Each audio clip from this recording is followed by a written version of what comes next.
3 मई की रात को जो दंगे हुए थे उससे स्पष्ट पता चलता है कि जो कांग्रेस सरकार है किसका साथ देती है, ये हमेशा अल्पसंख्यक का साथ देती है। जो महिलाएं हैं वो इस कांग्रेस सरकार में बिल्कुल भी सुरक्षित नहीं है। 2 मई की रात को जो दंगा हुआ था, उस दंगे में तुष्टीकरण हुआ। उस तुष्टीकरण पे जो हमारे अतुल जी बंसाली हैं, हमारे साथ रहकर लगातार हर उस बंदे को सहायता कर रहे थे जो बेचारा निर्दोष था। महिलाओं पे अत्याचार हो, बलात्कार हो, रात को 3 बजे कोर्ट खुलवाकर उन मुजरिमों को छोड़ा गया और एक दहशत पैदा कर दी। और अल्पसंख्यकों को फेवरिज्म करते हुए बड़े शर्म की बात है, आप एमएलए हैं, किसी एक विशेष समुदाय के एमएलए नहीं है और मालीवाद को फैलाया है। अगर उनकी सोच ये है कि वो सर गिनने के लिए सत्ता की लोलुपता में उनकी जो तुष्टिकरण की जो मैंने वहाँ रहकर देखी है, तो मेरी ये समझ में आया कि उनका स्वार्थ जो है सिर्फ सत्ता को हासिल करना है। इनके द्वारा जो तुष्टिकरण किया जा रहा है उस पर अंकुश होना चाहिए। जो भी वो गारंटियाँ दे रही है, जो भी देने वाली है, वो सब उनकी फैल हो चुकी है। भारतीय जनता पार्टी की आंधी है जिसमें सब पार्टियाँ उड़ने वाली है, ध्वस्त होने वाली है। ये सबसे भ्रष्ट सरकार थी और इसको उखाड़ फेंकने का जिम्मा इस बार युवाओं ने उठाया है। कांग्रेस का सोने दंगा, इसमें विधायक शामिल थी जिन्होंने रात को हमारे को मुआवजा दिया, वो भी बिल्कुल कम। कोई भी इलेक्शन के लिए आ रहा है तो मैं उनसे यही आई प्रे, मैं उनसे यही प्रार्थना करती हूँ कि आप मुफ्त में चीज़ें ना बांटें। आप स्टूडेंट्स को काबिलियत दीजिए कि वो खुद अपनी रोज़गार बना सके, वो ज़रूरत है हमारी। हमें मुफ्त में नहीं चाहिए, हम कोई गरीब भिखारी नहीं है। कम से कम 5 साल में एक बार तो वो अपना चेहरा दिखाए हमें, हमारी जो गली की तकलीफ़ें हैं वो तो सुने। यहाँ पे सड़कें ही नहीं बनती हैं, 5 साल हो गए, सड़कें ही नहीं बन रही है, खड्डे ही नहीं भरे जा रहे, तो आप कैसे विकास एक्सपेक्ट करेंगे? इन्होंने किस तरह के तुष्टिकरणों को यहाँ पे बढ़ावा दिया है और इसका जवाब जनता 25 तारीख को वोट की चोट के साथ देने वाली है। राजस्थान विधानसभा चुनाव को लेकर जहां प्रत्याशियों में जोश है, उनके समर्थकों में जोश है, वही महिला समर्थकों में भी पूरा का पूरा जोश देखा जा रहा है। इस वक्त हम लोग खड़े हैं शहर के भीतर क्षेत्र बिस्वा का चौक में, जहां पर कुछ महिलाएं समर्थक मेरे साथ यहां पर मौजूद है। आइए इनसे जानते हैं कि क्या है इनकी आगामी विधायक को लेकर अपेक्षाएं और क्या अभी तक की इनकी समस्याएं रही है, किस तरह की समस्या रही है और आने वाले चुनाव में अपने विधायक को लेकर क्या अपेक्षा है आपकी? अपेक्षा अच्छे काम होंगे हमारे मोहल्ले में और जो हमारी समस्या है उनका समाधान होगा और यही बीजेपी सरकार आनी चाहिए हमारे मोहल्ले में। अगर समस्याओं की बात करें तो मुख्य रूप से क्या यहाँ पर महिलाएं अपने ही घर मोहल्ले वगैरह में और अपने कहीं भी शहर में अकेली नहीं जा सकती और उनके साथ, उनकी बच्चियों के साथ कभी भी अपराध हो सकता है, इसलिए समीर रहती है। तो हम ये चाहते हैं कि ये भ्रष्टाचार मुक्त अपना राजस्थान हो और बीजेपी सरकार फिर एक परचम के साथ यहाँ लहराए। और हर तीनों ही विधानसभा में हम पूर्ण जोश के साथ ये कहते हैं कि इस बार फिर मोदी सरकार। आने वाले चुनाव में कौन सी पार्टी को आप सपोर्ट कर रही है और क्या मुख्य कारण है? बिल्कुल, मैं हिंदुत्व का समर्थन करती हूं और मेरा नाम नंदा बोरा है, मैं जोधपुर की आम महिला हूं। मैं ये बिल्कुल चाहती हूं कि मोदी जी की सरकार आनी चाहिए। और क्यों आनी चाहिए? जो तुष्टीकरण की राजनीति ये कांग्रेस सरकार अपना रही है, आप सभी आजकल सोशल मीडिया से अवगत हैं। आपने देखा जो जोधपुर में 3 मई की रात को जो दंगे हुए थे उससे स्पष्ट पता चलता है कि ये जो कांग्रेस सरकार है किसका साथ देती है, ये हमेशा अल्पसंख्यक का साथ देती है। ये अगर रीट के पेपर हो, चाहे महिलाओं पर अत्याचार हो, बलात्कार हो, रात को 3 बजे कोर्ट खुलवाकर उन मुजरिमों को छोड़ा गया, तो हम महिलाएं तन मन और धन से बीजेपी के साथ हैं। क्यों? क्योंकि ये स्पष्ट हो चुका है कि बीजेपी ने हमें हमारे हिंदुत्व होने का एहसास दिलाया है। आप जिन 3 मई जालोरी गेट दंगे की बात कर रही है, अगर शहर विधायिका के पिछले कुछ इंटरव्यूज देखे जाए तो उन्होंने ये कहा है कि वो कोई बड़े दंगे नहीं थी, कुछ छुटपुट सी घटना थी और ऐसा कुछ हुआ नहीं था। आज अगर आप मेरी है ना सोशल मीडिया पे, मेरी फेसबुक पे मैंने पोस्ट डाली है, उन्होंने इतनी बड़ी घटना को मात्र एक छोटा मोटा दंगा। अगर आप मेरे घर के बाहर, मैं जालोरी गेट पे रहती हूँ, मेरे घर के बाहर जो नज़ारा से देखता, शायद मैं मरते दम तक वो नज़ारा भूल नहीं पाऊंगी। मुझे वो मेरा मिनी पाकिस्तान नज़र आ रहा था और यकीन मानिए जिस तरह का हुजूम आप यहाँ देख पा रहे हैं, इसमें ये तय है कि भारत की जनता, स्पेशली जोधपुर की जनता, स्पेशली राजस्थान की जनता और महिला जान चुकी है कि अब नहीं सहेगा राजस्थान और वो कांग्रेस के फेंकेगा, क्योंकि हम त्रस्त हो गए ऐसी सरकार से। और मनीषा पंवार इतनी बड़ी दंगे को छोटी मोटी की, मैडम आप थी कहाँ? पहले तो आप बताइए, आप थी कहाँ उस रात? हमारी जीजी वहाँ उस रात को खड़ी थी और सभी सबके साथ थे और आपने बेगुनाह लोगों को सिर्फ अंदर डाला है जेल में। इसलिए मैडम जी अब हम अपने वो चोट देंगे और इसका जवाब आप तैयार। और भी महिला समर्थक यहाँ पर मेरे साथ मौजूद, आइए इनसे जानते हैं। यहाँ बहुत सारे ऐसे देते हैं, जैसे सड़कों की सुरक्षा है, पानी की सुरक्षा है, बिजली की सुरक्षा है, इन सब के देखते हुए हम बीजेपी सरकार को सपोर्ट करना ज़्यादा पसंद करेंगे। क्या है आपकी मुख्य समस्या और क्या अपेक्षा है सरकार से? हमें पहले तो ये हमारी मुख्य समस्या की जो महिलाएं हैं वो इस कांग्रेस सरकार में बिल्कुल भी सुरक्षित नहीं है। पहले के जो बीजेपी का शासन था उसमें महिलाएं आसानी से सुरक्षित तरीके से कहीं भी आ जा सकती थी, लेकिन आज इस कांग्रेस सरकार ने महिलाओं को आना जाना बहुत ही बिल्कुल ही सुरक्षित नहीं है। इसलिए हम मेन मुद्दा तो ये है कि महिलाओं की सुरक्षा बीजेपी शासन में ही है। तो क्या इस बात की गारंटी है कि यदि बीजेपी सरकार आती है तो महिलाओं को सुरक्षा प्रदान कराएगी? बिल्कुल 100% ये बिल्कुल सुरक्षित है। महिलाओं का इसमें बीजेपी शासन में सुरक्षित होना बिल्कुल 100% श्योर है। शहर की जनता के साथ साथ यहाँ पर यूथ भी हमारे साथ मौजूद, आइए इनसे भी जानते हैं कि क्या इनकी समस्याएं हैं और आने वाले चुनाव को लेकर क्या इनकी अपेक्षाएं हैं। Thank you. एज यूथ सबसे बड़ा जो हमें प्लस पॉइंट ये लगता है कि एक हमने जो पावर देखा है, फुल मेजॉरिटी की गवर्नमेंट का जो हमने पावर देखा है पिछले 10 सालों में, उसको हम बहुत ज़्यादा अप्रिशिएट कर रहे हैं। पहले क्या होता था, कोएलिशन गवर्नमेंट है, ये इस पे ब्लेम डाल देंगे, ये इस पे ब्लेम डाल देंगे, एंड ज़ीरो अकाउंटेबिलिटी। तो उससे जब हम फाइनली आज हमारा देश बाहर निकला है, हम लोग बाहर निकले, तो हम भी अगर हमने किसी को चूज़ किया है तो वो फुल्ली अकाउंटेबल हैं और हम अगर काम नहीं होता है तो उनको ब्लेम कर सकते हैं। तो ऐसी चीज़, ये जो पावर है, ये हमें बहुत ज़्यादा अच्छी लगी है। तो ये ऑफ कोर्स इसको हम सपोर्ट करना चाहते हैं कि किसी भी तरह से कहीं पर भी, भले ही वो नेशनल लेवल पे हो या स्टेट लेवल पे हो, फुल मेजॉरिटी की गवर्नमेंट को हम सपोर्ट करना चाहेंगे। एंड स्टेट इलेक्शंस में राजस्थान के हिसाब से जोधपुर एक बहुत ही शांत शहर है।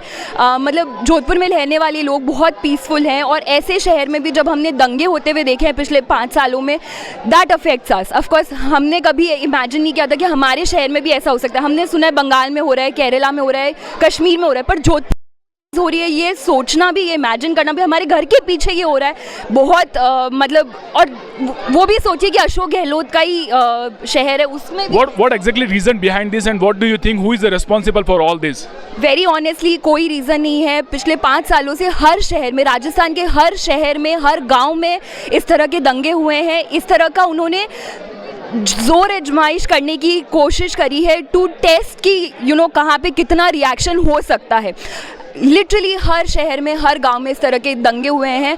जो हम बंगाल की हालत सुनते थे, वो राजस्थान की हालत हो गई, and which is like unbelievable for us. तो ऑफकोर्स हम इसको तो नहीं एक्सेप्ट कर सकते। चलिए हम सबसे करीब जालोरी गेट दंगों की बात करते हैं। आपने एक जनता होने के नाते, एक वोटर होने के नाते जालोरी गेट दंगों को लेकर आपने सरकार पर आरोप लगाया, और अगर वही सरकार की सफाई सुने, विधायक की अगर बात सुने, तो शहर विधायक का ये कहना है कि वो कोई बहुत बड़ी घटना नहीं थी, छुटपुट घटना थी, आपसी घटना थी, समझौता हो गया, और कांग्रेस ने कहीं ना कहीं एक बहुत बड़ी भूमिका उसमें अदा की उस दंगे को रातों रात खत्म करने में। ऐसी कोई बात नहीं है, बिल्कुल झूठ है सरासर। विधायक की आप बात कर रहे हैं, हमने पिछले 5 साल में हमारे विधायक को देखा नहीं है। वोट लेने आए थे वो, और अभी कल रात को वो आए वापस से वोट मांगने के लिए, और मतलब हमारे यहाँ वापस से बहस हो गई कि आप तो आते ही नहीं, तो हम आपको क्यों वोट देंगे। उस दंगे की सीधी सीधी बात है, 10 दिन तक कर्फ्यू लगा है जोधपुर में। जोधपुर मतलब हमारा इतना प्यारा शहर है जोधपुर, 10 दिन का कर्फ्यू, मतलब हम सपने में भी नहीं इमेजिन कर सकते थे, ऐसी सिचुएशन हुई है। एंड कोई इसको रिस्पॉन्सिबली हैंडल नहीं किया। ऐसा होना ही नहीं चाहिए था। फर्स्ट प्लेस में ऐसे दंगे होने ही नहीं चाहिए थे। ये हुआ, यही बहुत बड़ी बात है। उसको भले आप 1 घंटे में सॉल्व करें, उसको 1 दिन में सॉल्व करें, 10 दिन में सॉल्व करें, कोई फ़र्क नहीं पड़ता। अगर दंगा हुआ है मतलब प्रॉब्लम है।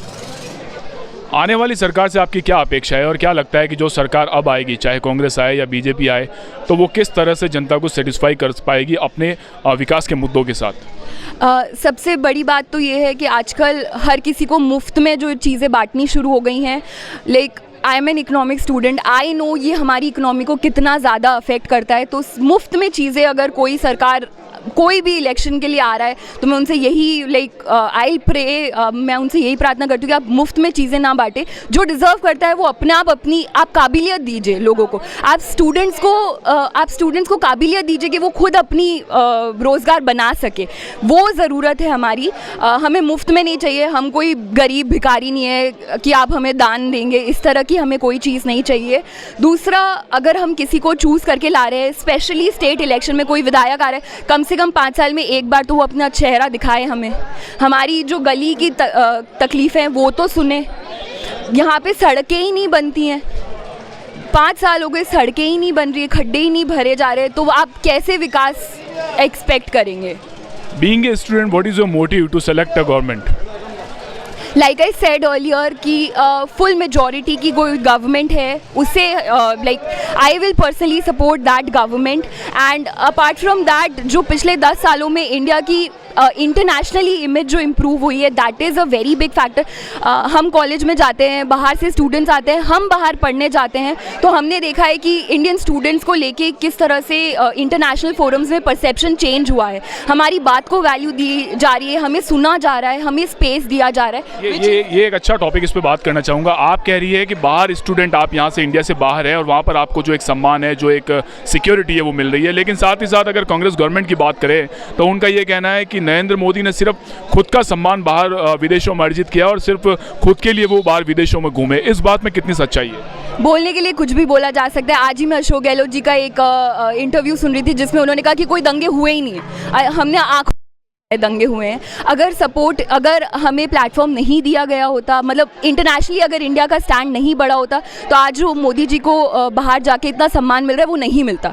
कोई भी अपने घर का काम, रोज़मर्रा की काम छोड़ के किसी के पीछे पागल होके ऐसे ही नहीं घूमता है। आज हम लोग रात को 12 बजे यहाँ पे ऐसे ही नहीं खड़े हैं। हमने देखा है चेंज, हमने खुद महसूस किया है वो चेंज, इसीलिए आज हम उन्हें सपोर्ट कर रहे हैं और इसलिए हम यहाँ खड़े हैं आज। 5 साल में विधायक घरों के बाहर आई नहीं या क्षेत्र में आई नहीं, इस बात में कितनी सच्चाई है? बिल्कुल सच बात है ये। हमने अपनी विधायिका को कभी देखा ही नहीं। तो हमारे यहाँ तो ना सड़क है, ना बिजली की कंप्लेंट तक भी अगर हम करें तो 5-5, 6-6 घंटे तक हमारा कोई रिड्रेसल फोरम नहीं है। तो फैक्ट है ये, we have never seen her. कभी इस संबंध में आपने या क्षेत्रवासियों ने विधायक से संपर्क करने की कोशिश की कि हमारे क्षेत्र में जो समस्या है? नहीं थी, वो अवेलेबल ही नहीं थी, तो वी वर नेवर श्योर। कभी भी वो सीन में थी ही नहीं, वो कभी भी सीन में नहीं थी। अभी भारतीय जनता पार्टी शहर विधानसभा के प्रत्याशी अतुल जी बंसाली का खांडाबसा मंडल में जोरदार स्वागत किया गया है और हमारे इनके साथ गजेंद्र सिंह शेखावत भी है। जनता में बहुत उत्साह है। आप देखिए घरों में लोग घरों से निकल के इनके साथ जो इनका स्वागत किया, अभूतपूर्व स्वागत किया गया है। और ये भारतीय जनता पार्टी राजस्थान में सरकार बनने जा रही है। इस स्पष्ट बहुमत में कम से कम 130-35 सीटों के साथ भारतीय जनता पार्टी की सरकार बनने जा रही है। आप क्या कहना चाहेंगे, मुख्य रूप से जो समस्या है वो क्या है और कौन से विकास की उम्मीदों के साथ चुनाव लड़ा जा रहा है? विकास की काफ़ी यहाँ पे कमी है। वो ऐसा ठीक है, मैं पिछले 4 बार से पार्षद या 3 बार से पार्षद हूँ, तो मैं अपने हिसाब से काम करवा भी रहा हूँ। पिछली बार हमारी सरकार थी तो काम करवाए। अभी जो हमारे जो बजट में जो मिलता है वो भी काम पूरा नहीं हो पा रहा है। यही के बहाना बना रहे आचार संहिता है वो ठीक है। तो पर तो हमारा तन समर्पित, मन समर्पित और ये जीवन भी समर्पित है भारतीय जनता पार्टी के लिए। तो हमारे सारे कार्यकर्ता आज आधी रात को भी लोग जग रहे हैं कमल के फूल के बटन पे दबाने के लिए और जिताने के लिए। अतुल जी बंसाली 2 मई की रात को जो दंगा हुआ था, उस दंगे में जिस तुष्टिकरण हुआ, उस तुष्टिकरण में जो हमारे अतुल जी बंसाली हैं हमारे साथ रहकर लगातार हर उस बंदे को सहायता कर रहे थे जो बेचारा निर्दोष था। और वो जो तुष्टिकरण की राजनीति करने वाली जो कांग्रेस पार्टी है उसके विधायक जो हैं वो इस तरह को इस ध्यान नहीं दिया और तुष्टिकरण करती रही।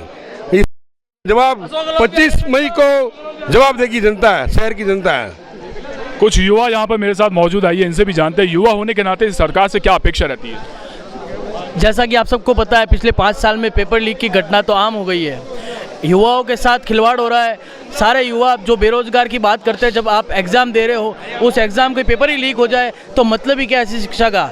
ये सबसे भ्रष्ट सरकार थी और इसको उखाड़ फेंकने का जिम्मा इस बार युवाओं ने उठाया है। और 100% ये आप मान के चलिए कि इस बार युवा सबक सिखाएगा और इस भ्रष्ट पार्टी को उखाड़ फेंकेगा।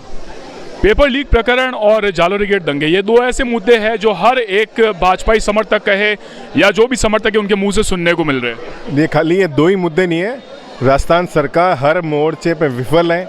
जो भी वो गारंटियाँ दे रही है, जो भी देने वाली है, वो सब उनकी फेल हो चुकी है। जहाँ तक कह रहे हैं कि जोधपुर के नशों गलत का जो जादू चल रहा है, कोई जादू नहीं चाहिए। यहाँ पर मोदी का मैजिक चल रहा है और मोदी का मैजिक इस बार भारतीय जनता पार्टी को पूरे राजस्थान में पूर्ण बहुमत दिलाएगा और 200 विधानसभा सीटों में से हम लोग पूर्ण बहुमत के साथ आ रहे हैं। भारतीय जनता जीत रही है पार्टी। लेकिन अशोक गहलोत का कहना है दिल्ली से चाहे मोदी आए चाहे योगी आए, यहाँ पर तो एक ही है, वो है जादूगर, और जादूगर की जादूगरी पूरी तरह से चलेगी। जादूगरी की जादूगरी फैल हो चुकी है। यहाँ पे सिर्फ मोदी का मैजिक है, भारतीय जनता पार्टी के कमल का फूल का मैजिक है और वही चलने वाला है। अब ये भारतीय जनता पार्टी की आंधी है जिसमें सब पार्टियां उड़ने वाली हैं, ध्वस्त होने वाली है। और जहाँ तक जोधपुर का सवाल है, इन्होंने किस तरह के तुष्टिकरण को यहाँ पे बढ़ावा दिया है और इसका जवाब जनता 25 तारीख को वोट की चोट के साथ देने वाली है। कुछ और युवा यहाँ पर मेरे साथ मौजूद है, आपसे जानना चाहूँगा कौन सी पार्टी को आप समर्थन कर रहे हो और क्या आपके मुख्य मुद्दे हैं? हम लोग भारतीय जनता पार्टी के कार्यकर्ता हैं। सबसे बड़ा मुद्दा तो विकास का मुद्दा है। पिछले 5 सालों में कांग्रेस की सरकार ने एक भी विकास का कार्य हमारे जोधपुर शहर में नहीं किया है। तो हम लोग चाहते हैं कि हमारे साथ अतुल बंसाली जी आएँ, हाईएस्ट वोटों से इनकी विजय हो और हम जोधपुर में विकास कार्य देखें। सबसे बड़ा मुद्दा तो शहर की सड़कों को लेके हैं। आप कहीं चले जाएँ, पूरी शहर की सड़कें खुदी हुई है। हम चाहते हैं कि अतुल बंसाली जी इस बार शहर विधायक बने और जोधपुर की सड़कों का काम हो। साथ ही जो हमारे हिंदू त्यौहार हैं, उन त्योहारों के ऊपर कुछ भी डीजे बजाने से लेके बैंड बजाने तक की परमिशन हमें सरकार से लेनी पड़ती है। हम चाहें कि भारतीय जनता पार्टी की सरकार बने तो ये सारे जो भी इन्होंने ये मुकाम हासिल किए हैं ये सारे बंद हो और हम लोग खुलेआम से हमारे त्यौहार बनाएं। और मोदी जी ने 500 वर्षों की तपस्या के बाद भारत में राम मंदिर बनने जा रहा है, तो उम्मीद है कि सारे राम जी को देखते हुए भारतीय जनता पार्टी को वोट देंगे और राजस्थान में भारतीय जनता पार्टी की सरकार बनेगी। आखिर कांग्रेस पार्टी को लेकर इतनी नाराजगी किस बात की और क्यों है? हर मुद्दे में देख लीजिए आप, जिस तरह से उन्होंने काम किया है, जो स्थिति देखी है राजस्थान में, चाहे महिलाओं को लेकर हो, पेपर लीक का मामला हो, तुष्टिकरण। हम जोधपुर के जायजन में ही रहते हैं, हमारे घर के पास कुछ हज़ारों लोगों की संख्या में भीड़ आती है और हमले होते घरों पे। उस वक्त ना कांग्रेस का कोई एक भी कार्यकर्ता या कोई नेता या शहर की एमएलए कहीं मौजूद नहीं थी। अतुल जी हमारे साथ खड़े थे। यहाँ के जितने भी शहर के एमएलए का कहना है कोई बड़ा झगड़ा हुआ ही नहीं था, वो तो छूट-फूट सी घटना थी। देखिए आप भी पत्रकार हैं, आपको पता है क्या स्थिति थी उस दिन। आपके पास वीडियोज़ है, सारे नेशनल न्यूज़ चैनल्स पे चला है। मुद्दा पूरे हिंदुस्तान में फेमस हुआ है। ऐसा नहीं है कि ये जोधपुर में छोटी सी घटना थी। जोधपुर अमन चैन का जगह है, आपको पता है, कोई लड़ाई झगड़े यहाँ पे होते नहीं है। लेकिन उस दिन जो हुआ वो सबके सामने है। तो जो सरकार ने किया ना जिस तरह से, वो उसको पूरा माहौल को ख़राब किया उस दिन को और जोधपुर को शर्मनाक किया है। सबसे बड़ी चीज़ ये है कि हर मुद्दे पे, हर चीज़ पे वो फेल है अशोक गहलोत की सरकार। आपके बारे में ऐसा कहा जा रहा है कि लंबे समय बाद घर वापसी हुई है, इसके बारे में क्या कहेंगे आप? 7 सालों से मैं बड़ा घुटन सी महसूस कर रहा था। जो सोच समझा करता था कि हालांकि मैं पूर्व जिला प्रमुख रह चुका हूँ विद्यार्थी परिषद का और संस्कार भारती का, और जनरल सेक्रेटरी भी रह चुका हूँ बार एसोसिएशन का। तो पिछले 7 सालों से मेरा दम जो घुट रहा था, और जो ये घटनाक्रम हुआ अभी जो जालोर गेट पर 2 मई को हुआ परशुराम जयंती पर, वो इतना दुर्भाग्यपूर्ण था कि उसका तो मैं खुद प्रत्यक्ष गवाह रहा था। रात को भी वहीं खड़ा था और जो उनका फेवरिज्म देखा कि उनका जो मानस जो पूरा था कि एक इतने बड़े घटनाक्रम को जो जोधपुर में भय का माहौल बना दिया और एक दहशत पैदा कर दी और अल्पसंख्यकों को फेवरिज्म करते हुए, बड़े शर्म की बात है। आप एमएलए हैं, किसी एक विशेष समुदाय के एमएलए नहीं हैं आप। चाहे हिंदू ने वोट दिया हो, चाहे मुस्लिम ने दिया हो, या चाहे क्रिश्चियन ने दिया हो, चाहे सिख ने दिया हो या न दिया हो, पर आप एक एमएलए होते हो, सभी के एमएलए होते हैं, फिर आपके लिए सभी समान है। परंतु फिर भी आप डिबेट में ये कहती हो एक छुटपुट घटना थी, इससे दुर्भाग्यपूर्ण कुछ नहीं हो सकता। और एक युवा है यार, क्या सोचता होगा, उसके माँ बाप उसे पढ़ाते हैं, बेचारे गरीब व्यक्ति को पढ़ाकर खड़ा करते हैं और वो एग्ज़ाम देने के लिए तैयारी करता है। आप एक पेपर लीक नहीं करते, 19 पेपर लीक करते हो।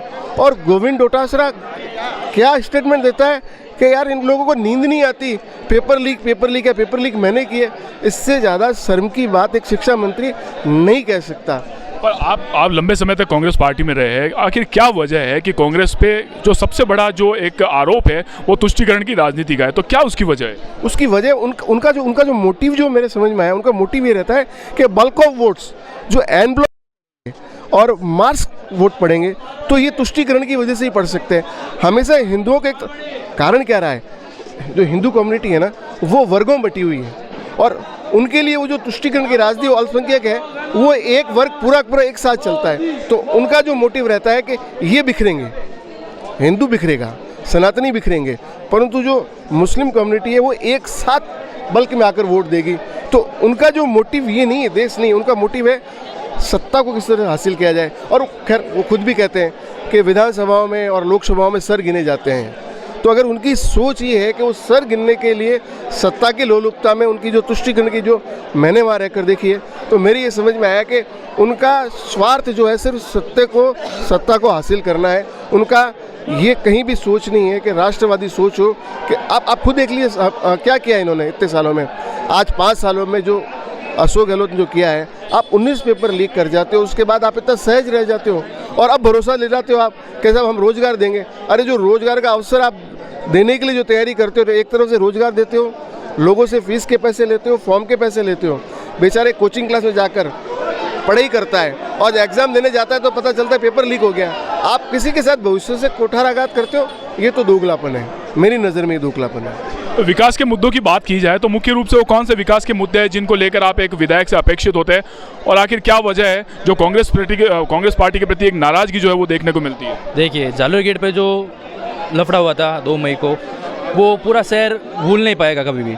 जो उन्होंने किया था बाल मुकुंद बिरसा की मूर्ति के साथ, वो बहुत ही अनादर वाली बात थी। उसको लेके ये सब अब वापस बोल रहे कि हम आपके साथ हैं, हम आपको सहयोग कर रहे हैं, पर उस वक्त इन्होंने, इनके विधायक ने, जो भी उसमें इन्वॉल्व थे, पढ़े लिखे लोग थे, उनको बहुत परेशान किया, जबकि उनकी कुछ गलती भी नहीं थी। उसके बावजूद उन्होंने उनको बहुत परेशान किया और तो और इन्होंने हर वक्त उसके बाद में उनको हर तरह से फंसाने की कोशिश की है कि ये मुद्दा कैसे भी करके उजागर नहीं हो इस चुनाव में बचने के लिए, और उनको फंसाया पूरे 5 साल उनको रगड़ा है। मतलब ये जो भी जब से हुआ था तब से उन लोगों को इतना परेशान किया जिसकी कोई हद नहीं है, और इनके पास कोई विकास के मुद्दे बिल्कुल भी नहीं हैं। ये हमेशा से आते जातिवाद करते हैं, लोगों को भड़काते हैं और जीतने की कोशिश करते हैं। इनके पास कोई भी मुद्दा नहीं है। कांग्रेस पार्टी के पास विकास के कोई मुद्दे नहीं है, इस बात में कितनी सच्चाई है? कांग्रेस ने कुछ विकास नहीं किया, सिर्फ सदारपुर एरिया में अपने विकास किया सीएम ने, और मालीवाद को फैलाया है, और इसने सिर्फ यूनिवर्सिटी लाया जोधपुर और कोई विकास है। जबकि जोधपुर में विधानसभा अधिवेशन होना चाहिए, सेक्रेटरीट होना चाहिए, अपना आप काम हो जाएंगे। रिफाइनरी का मुख्यालय जोधपुर होना चाहिए। भारतीय जनता पार्टी यदि चुनाव में जीत कर आती है तो क्या अपेक्षा है, क्या विकास होंगे? हमें ये सब मांगे, भारतीय जनता पार्टी से भी यही मांग करते हैं कि सेक्रेटरीट जोधपुर में होना चाहिए, विधानसभा का अधिवेशन जोधपुर में होना चाहिए, रिफाइनरी मुख्यालय जोधपुर होना चाहिए, हाईकोर्ट फुल यहाँ होना चाहिए। उसके अलावा अगर शहर विधानसभा क्षेत्र की बात की जाए तो यहाँ पर मुख्य रूप से क्या समस्या है और क्या विकास की अपेक्षा? यहाँ सीवरेज की समस्या है, पानी की समस्या है, और एक इनके द्वारा जो तुष्टिकरण किया जा रहा है उस पर अंकुश होना चाहिए। तुष्टिकरण की जो बात है वो बार बार आती है, आखिर क्या है ये तुष्टिकरण, क्यों ये बार बार सामने आता है? ये परशुराम जयंती पे जोधपुर जो दंगा हुआ, उसमें हिंदुओं के खिलाफ सबसे ज़्यादा मुकदमे हुए, और मुसलमानों के लिए रात को अदालत खुला के बरी करवाया गया, उनका जमानत करवाई गई। लेकिन कांग्रेस पार्टी का ये कहना है कि ये तो भारतीय जनता पार्टी का सुनियोजित दंगा था, उन्होंने प्लान किया। सुनियोजित दंगा है, कांग्रेस का सुनियोजित दंगा, इसमें विधायक शामिल थी जिन्होंने रात को हमारे को मुआवजा दिया, वो भी बिल्कुल कम, और कह रहे मुआवजा दे दिया, क्या है, मर जाने के बाद मुआवजा देगो क्या आप? कल दंगे में किसी हत्या हो गई तो आप क्या करोगे? मुआवजा दे के छूट जाओगे? आपके हिसाब से आपकी क्या अपेक्षा थी विधायक को लेकर, क्या करना चाहिए था और क्या कमी रह गई? एक कानून होना चाहिए, सबको समान यार से देखना चाहिए, शहर की शांति बनी रहनी चाहिए, इसमें राजनीतिक हस्तक्षेप नहीं होना चाहिए। तो ये थी हमारे साथ शहर की जनता, जिन्होंने बताया कि नाराजगी तो बहुत सारे मुद्दों को लेकर है, फिर चाहे वो जालोरी गेट प्रकरण हो, चाहे वो सीवरेज की समस्या हो, चाहे वो सड़कों की समस्या हो, या तुष्टिकरण की राजनीति हो। बहुत सारे ऐसे मुद्दे हैं जिनके ऊपर जो जनता है वो अब अपना मन बना चुकी है। हालांकि यह देखना काफ़ी रोचक होगा कि आने वाले जो चुनाव के परिणाम है वो क्या कहेंगे, लेकिन इस वक्त ये कहा जा सकता है कि चुनाव को लेकर और अपने अपने प्रत्याशियों को लेकर जनता में वाकई में गजब का उत्साह है। सहयोगी जय के साथ आशीष पुरोहित, द न्यूज़ बर्ड, जोधपुर।